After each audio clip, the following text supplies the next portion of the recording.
우리는 지금 암흑기에 하나님께 선택받은 에스겔에 대해서 살펴보고 있습니다. 암흑기에 하나님께서 선택한 에스겔을 통해서 우리가 깨달아야 될 교훈이 무엇인가를 살펴보며 은혜를 나누고 있습니다. 지난 시간에 우리는 어떠한 어려움이 있다 할지라도 민족 통일에 대한 비전을 잃지 말아야 한다라고 말씀드렸습니다. 오늘 두 번째로 살펴볼 것은 우리는 민족 통일의 비전을 두시고 그것을 이루시는 분은 하나님이신 것을 믿어야 합니다. 누가 민족을 하나 되게 하신다고 말씀합니까?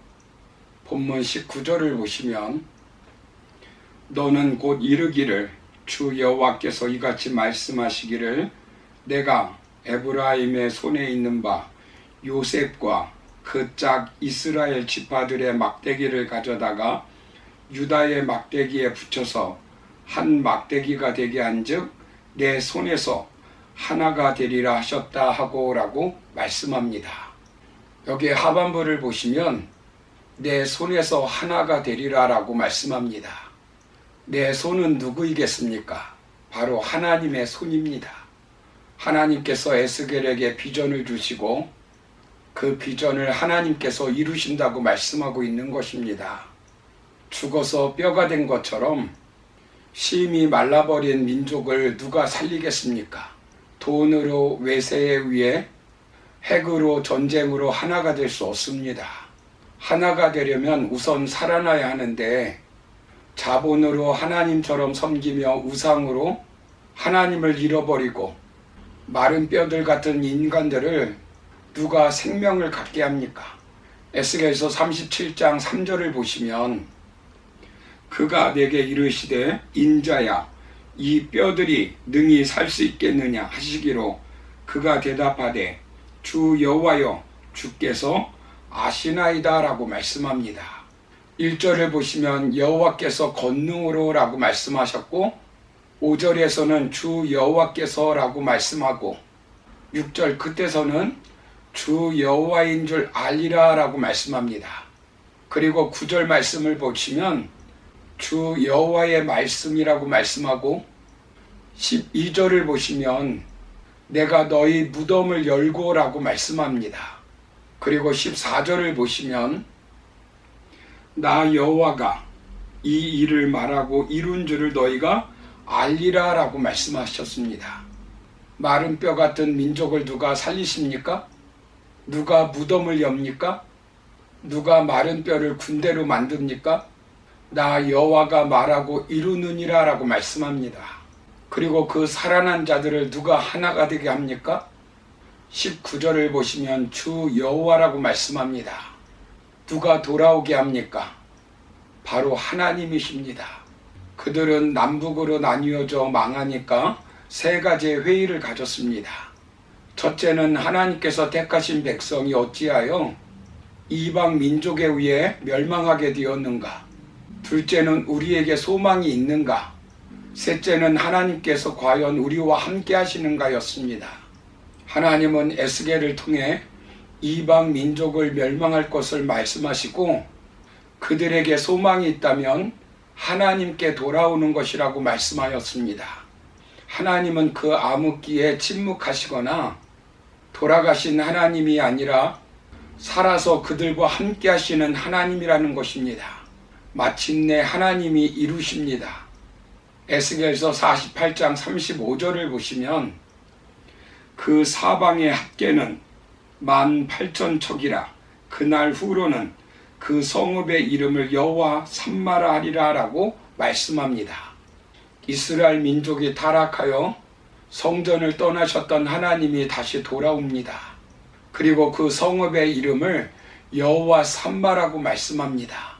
즉 여호와께서 여기 계시다라는 뜻입니다. 예루살렘이라고 칭했던 북한 평양이 언젠가는 여호와 삼마가 되는 날이 올 줄로 믿습니다. 지금은 전쟁 후 분단되었던 나라이지만 통일이 되어 잘 살고 있는 독일을 한번 보십시오. 독일 통일도 불가능할 것 같이 보였습니다. 그러나 독일 교회는 하나 되는 독일에 대한 비전을 가지고 기도하였습니다. 독일이 세계 2차 대전 후 패망한 다음에 두 개의 국가로 분리되었습니다. 동독은 공산주의 정권을 수립했고 연합군이 차지했던 서독은 자유민주주의 체제를 가지고 출발하였습니다. 어느 나라도 전범 국가가 하나 되는 것을 원하지 않았습니다. 그러나 그때 독일 교회는 우리는 하나라고 외쳤습니다. 총회가 갈라지지 않았습니다. 동독 공산주의 정권은 매년 모이는 총회를 방해하였고 여행의 자유를 허락하지 않았습니다. 그리고 종교세를 폐지하여 교회 존립을 방해하였지만 우리는 분단을 용납할 수 없다. 하나 된 것을 우리 교회는 지키겠다. 서독교회는 동독교회의 재정 전체를 부담했다고 합니다. 정치인들이 반응하여 서신이 왕래되었고 자동차로 서로 왕래할 수 있게 되었다고 합니다. 당시 동독과 서독의 경제 차이는 1대4 정도였다고 합니다. 동독 사람들이 가난하여 서독에 여행을 할 수 없게 되자 서독 교회들은 교회 문을 개방하여 동독 여행자들이 오면 침식을 제공해 주었다고 합니다. 교회마다 누구든지 오면 받아들이게 했고 전 교회가 식사를 제공해 주었다고 합니다.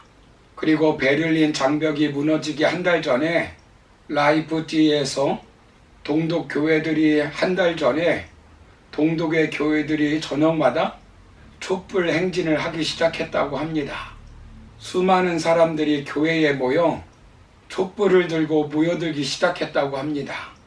촛불을 들고 들어가서 하나님 이 땅에 다시 통일을 주시옵소서, 교회가 하나 된 것처럼 이 민족이 하나 되게 해주시옵소서 하면서 저들이 눈물로 기도했다고 합니다.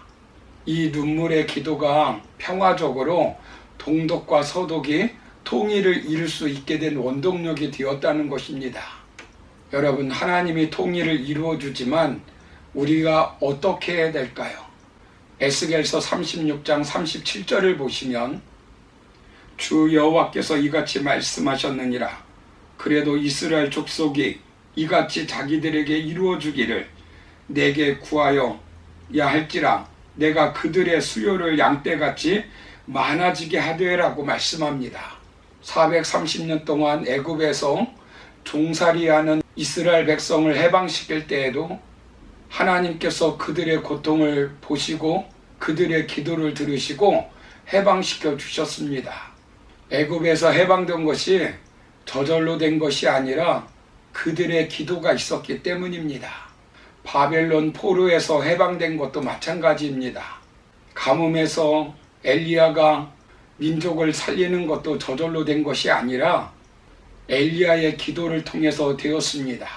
모든 민족이 몰살 위기에 처해 있을 때 이스라엘 민족이 살아난 것도 죽으면 죽으리라 라고 기도한 에스더의 기도가 있었기 때문입니다. 사랑하는 성도 여러분, 한국 남북 간 통일을 기원했던 대천덕 신부님께서는 한국의 통일을 위해 하나님이 행동하실 기도의 잔이 다 차지 못하고 있습니다. 그 잔이 다 채워지기까지 기도할 중보자들이 그 어느 때보다 그 누구보다 필요합니다 라고 했습니다.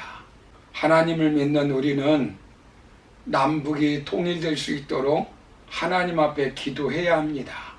그러므로 우리는 통일을 하나님께서 이루어 주실 것을 믿고 전쟁 없이 평화롭게 통일되기를 위해서 기도하는 저와 여러분의 삶이 되기를 주님의 이름으로 축원합니다. 감사합니다.